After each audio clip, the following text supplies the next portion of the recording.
block diagram of embedded system.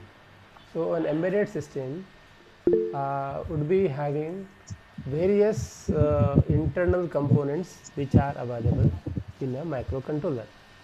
Embedded system would be having a processor like say 8051 based, so it would be 8051.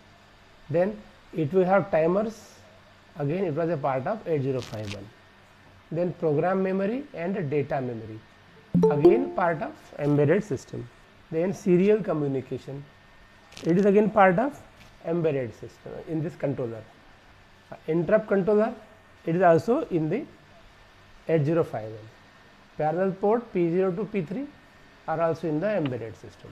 So maximum parts are as it was in the 8051, and input output interfacing driver circuits हे सुद्धा 8051 मध्ये आहेत.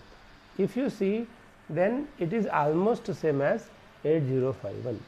So all these things which are shown here are all in the 8051. So this block is nothing but a single block, you can say. But now we will expand our horizon. आपला जे दृष्टी जे ना जरा विस्तार करूया आपण. 8051 मध्ये ह्या बऱ्याचशा गोष्टी आहेत. आता 8051 चा वापर करून आपण एम्बेडेड सिस्टम किंवा दुसऱ्या काही एम्बेडेड सिस्टम मध्ये काय any useful system in which there is some program, there is some processor, there is some memory.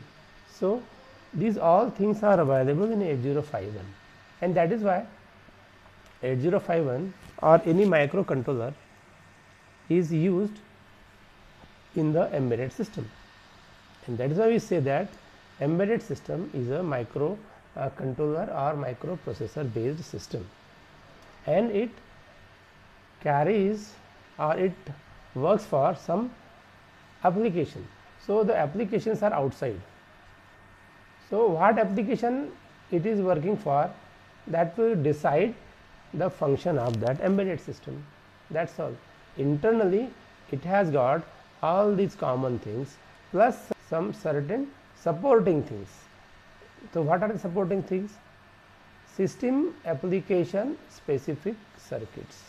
This system application specific circuit will distinguish between one embedded system and other embedded system. Maximum part is common here. This part is common in all the embedded system. This part is different in different embedded system depending upon their requirement. The thermometer, it would be different. In the washing machine, it would be different. The ATM, it would be different. In the mobile, it would be different. So in the different system, application specific circuit will differ, and that will make the embedded system unique for that specific application. That is it. Otherwise remaining these things would be common. So हा कोणता part आहे बघा, power supply, reset, oscillator circuit, हे तर काय, they are the basic part of any microcontroller. In 8051 also we need a power supply, we need a reset, we need a oscillator for frequency generation, right? So they are the basic things, right? Other things are already there in the microcontroller. So total this part up to this, what we can say, that this distinguishing part, this part was common microcontroller part plus this part plus this part. This becomes your embedded system. Only this part is MUSI, and this MUSI plus application specific circuit, that makes it a embedded system. So that is why we have said in the last lecture that embedded system is any application designed with the help of a microcontroller or any type of processor, because in that there would be processor, timer, program memory, data memory, communication, interrupt, parallel ports. So all these things are already discussed in the last semester. They are the part of microcontroller.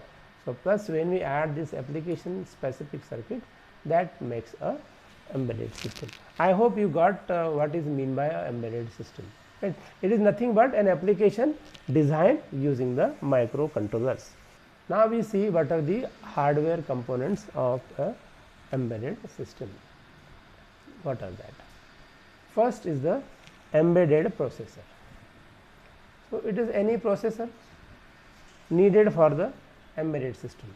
Depending upon the power required, depending upon the computing power required, we can choose the processor, right? So embedded processor means a processor inside a embedded system is known as a embedded processor. That's all. The processor used for designing embedded system is known as embedded processor. It is the heart of embedded system. It does everything. It's the brain, right? It has two essential unit, control unit and execution unit.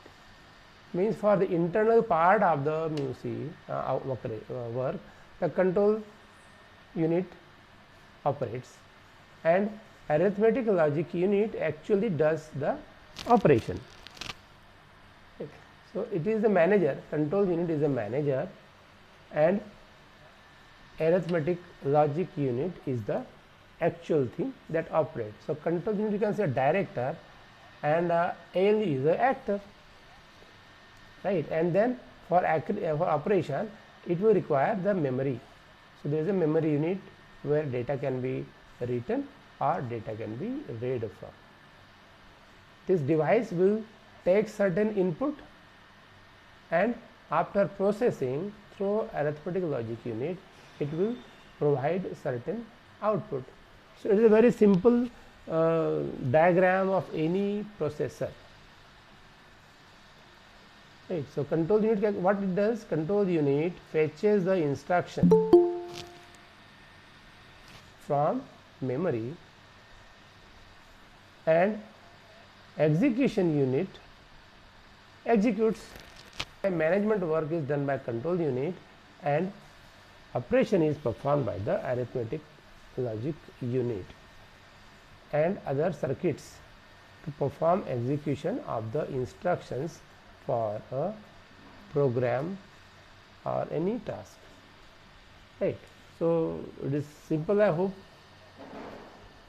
So it is any processor. It can be 8051, 8052 or any other of any company. Depending upon the requirement, we can choose which controller which we want to use in our system. Now power supply, it is used, power is used means power supply, electricity, that we mean to say. Power supply is always required for any embedded system. It can be battery operated or it can be mains operated, but generally embedded systems you will see they are portable, they are battery operated and they work at a lower potential. So generally they work at 5 volt. Our 8051 you have seen, it is working with the potential of 5 volt. So plus minus 0.25, it's okay. Yeah, 5.25 or 4.75, that is the range of power supply. In some cases we require 3.3 voltage. Some processors, low power processors, we have seen in the last semester, low power processor like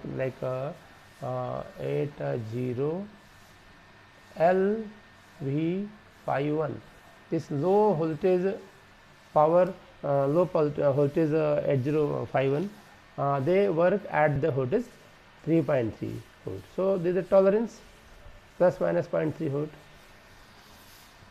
Some can also operate at 2 volt and some can work on 1.5 volt also. Very small devices, very small instruments, they work on one single battery. What is this? Pencil cell. So one pencil cell is enough to operate the device. You might have seen some devices, your remote control, what is that? Embedded system. How many cells require? Single cell, right? That too very small, right? So various applications will require various type of voltages. Generally that is in the range of 5 volt, 3.3 volt, 2 volt or 1.5 volt. So the power can be given by means or some adapter. Many times USB board, USB based embedded systems are there. Means there is a USB port where we have to attach our embedded system. Like your mobile phone, how much potential is it needs? 3.3 or 3.7. So how is the connector? It is a micro USB, right? It is a micro USB. So depending upon the requirement, the power supply and the connectors are available. Now we see the next one. This diagram is familiar to you. Last time we have seen last semester. The processor begins processing instruction from the starting address set by default in the program counter on power up. You know, in 8051, after you reset, diagram is reversed. Diagram reversed, reset. This is the reset diagram. So there is a switch here, and when you press the switch, it get short circuited. So here you get 5 volt, and then the music is resetted. When you press the button, that time music gets reset, and after it is cleared, that time here you get 0, and then the IC start working. So in the end, when this 0 is obtained, that time music starts operating from location 0000H.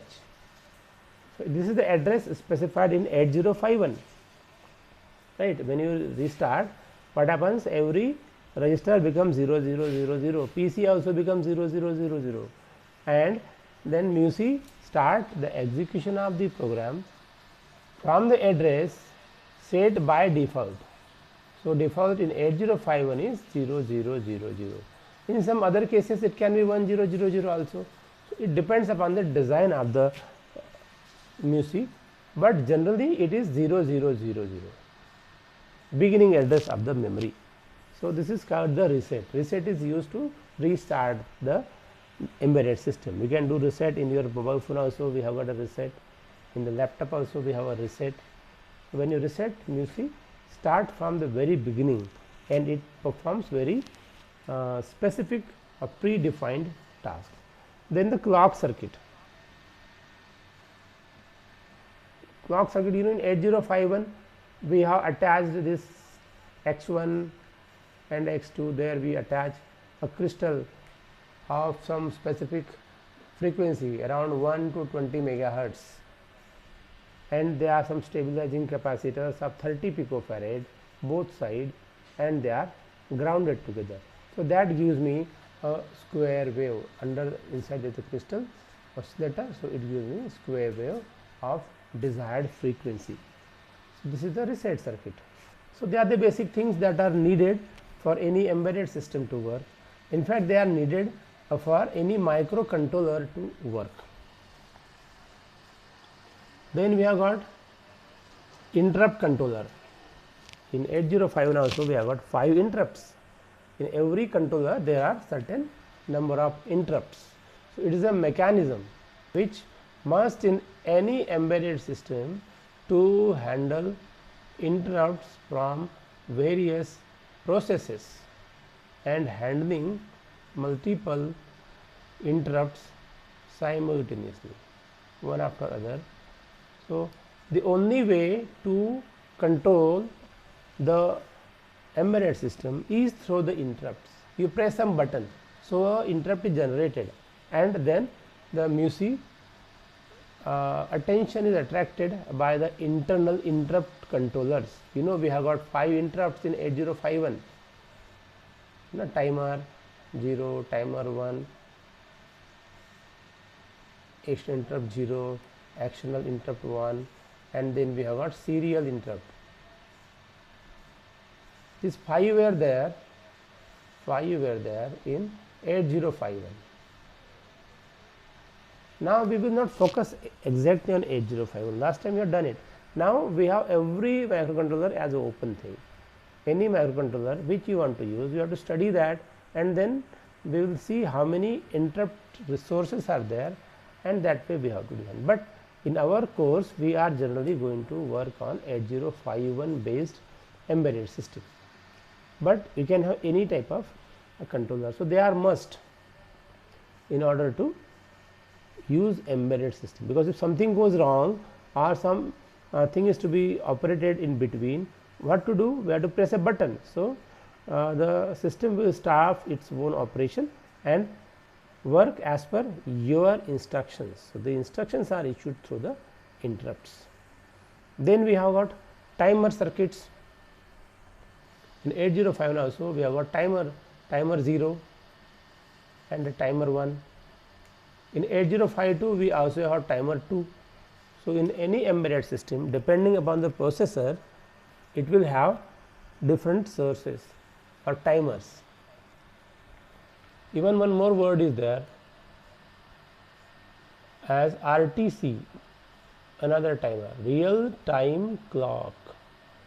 So this is a real time clock, means a real clock as we have in our hands, and it will continue, and there are some time dependent operations which will take reference of the real time clock.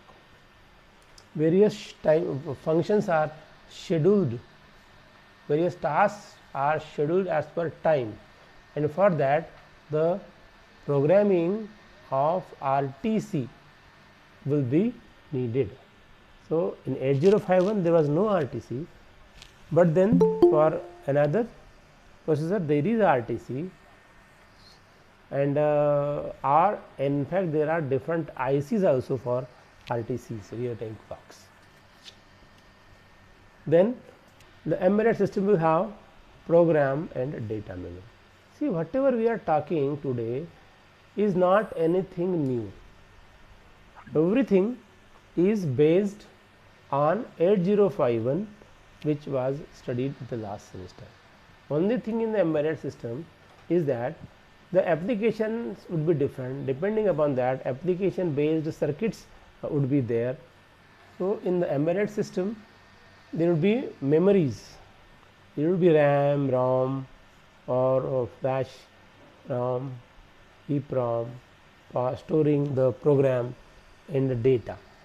In 8051 also we have, see, every time we will compare embedded system with 8051 because that chip we have studied, and it has everything, every feature needed for embedded system, right? 8051 based system we have to see. So embedded system would be having some program memory, some data memory.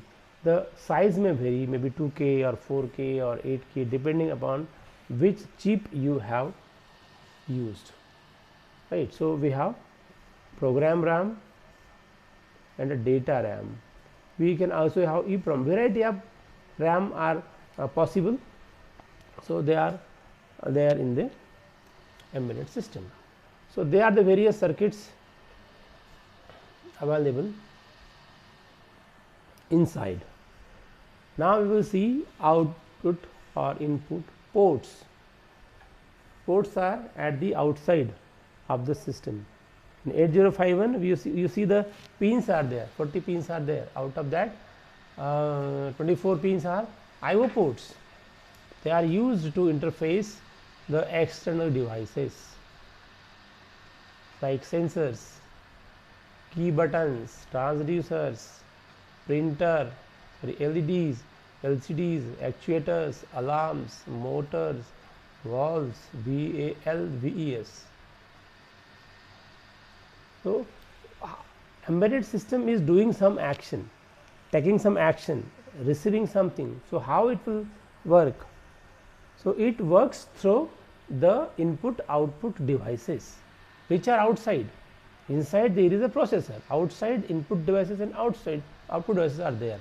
So they are all to be interfaced via the IO ports. There are number of ports there, number of pins are there. Even there can be serial port, parallel port. You know, we have studied all the communication, parallel port, say 8-bit data. For serial port, we have got serial communication, RxT, TXT. So these all are there. Parallel ports are used for the short distance communication within the system, you can say, and the serial ports are used for long distance communication from one place to, and there is no limit then you can use number of things, either wired or wireless. They can be different type of communication. You will see this communication in the next chapters. So these are the diagrams of various. This is a camera, mic can be there, printer can be there, keyboard can be there, monitor can be there, displays are there. So you can see, for example, suppose embedded system is say ATM. What do you see there in ATM?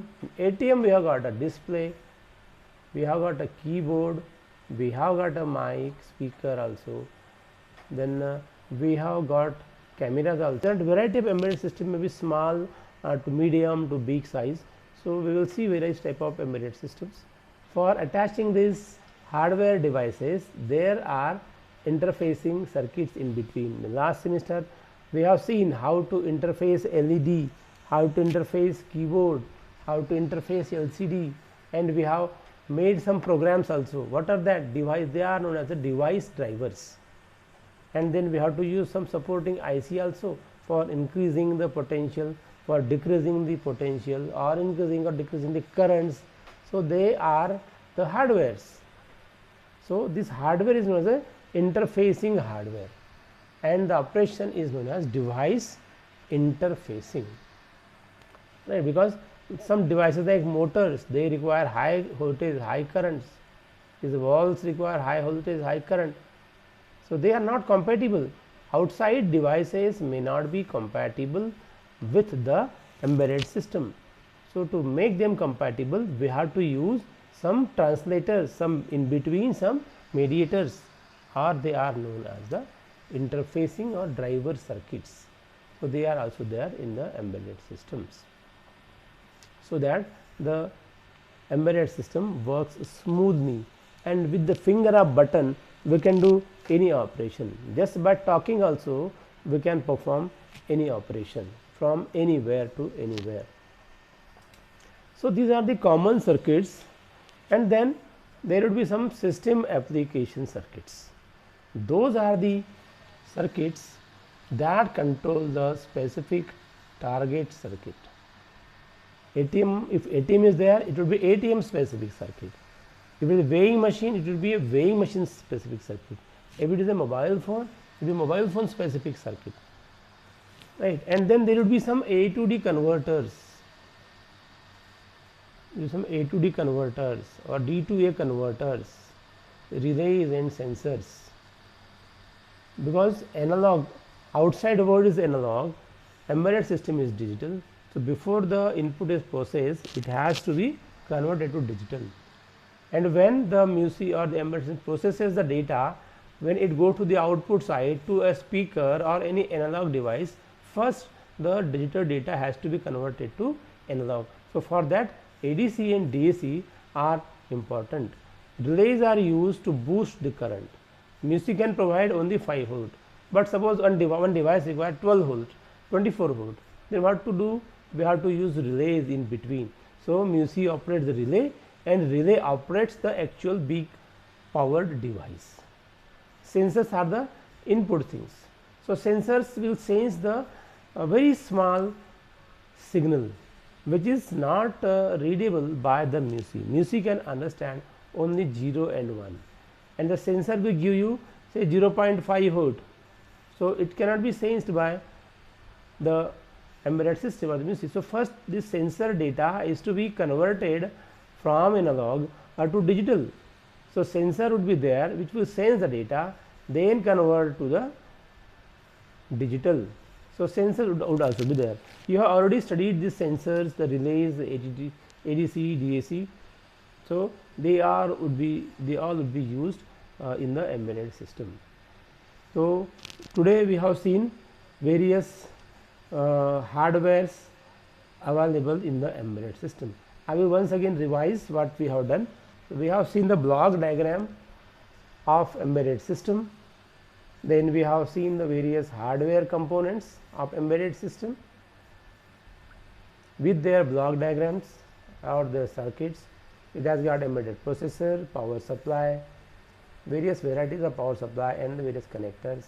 Then the reset circuitry, the clock circuitry, then we have our interrupt controller, we have got the timer,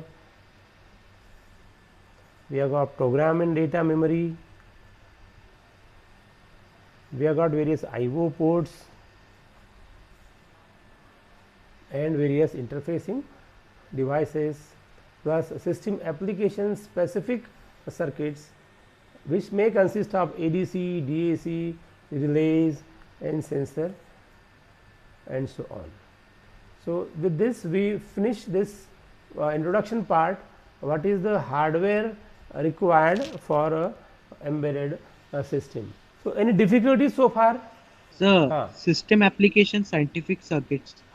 System. Sir, I am confused in that. Okay. System application. This is the different. This is what is making the embedded system unique.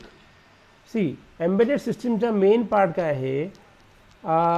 Microcontroller, interfacing, everything. Now, if you take embedded system or any design, you take example of ATM. Then you compare with the mobile phone or compare with the petrol pump fueling station. The three embedded systems are different. You can take weighing machine, again a different system. There are thousands of systems, right? They do their unique task.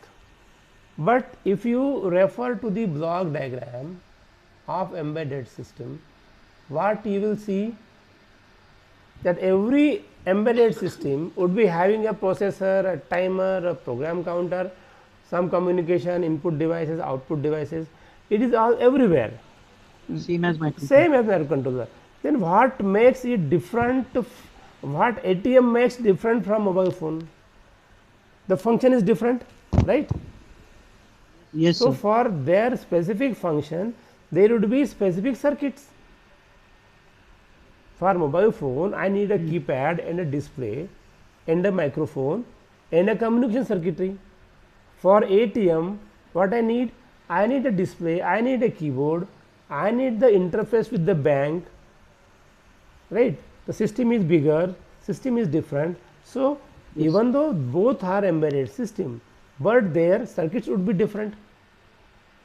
So, what part would be different? This part would be different. Application specific Dedicated work would be different, right? Every man is same. Yes, sir. Every person, Yes, sir. but somebody is driver, somebody is teacher, right? Somebody is politician. So, what makes them different? What work they do that make them different?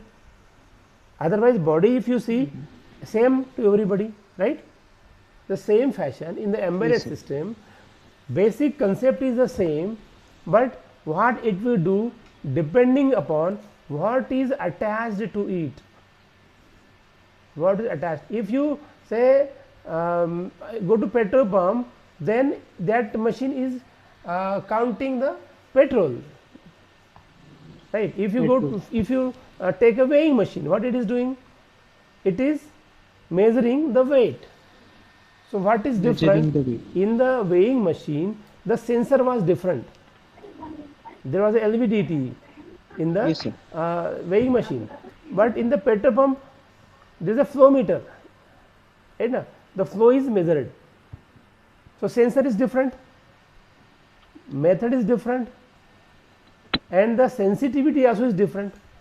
Means the quality of measurement accuracy is also different, right? So, this application specific circuit, though in the block diagram this part is not that way shown in a bigger sense, the remaining part is shown bigger, but this is more important, though it is not shown bigger, this is much bigger.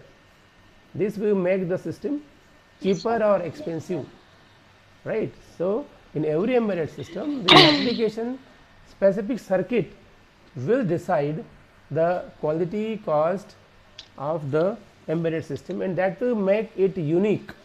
That is why we say embedded systems are unique system, they are dedicated systems, they are for specific purposes.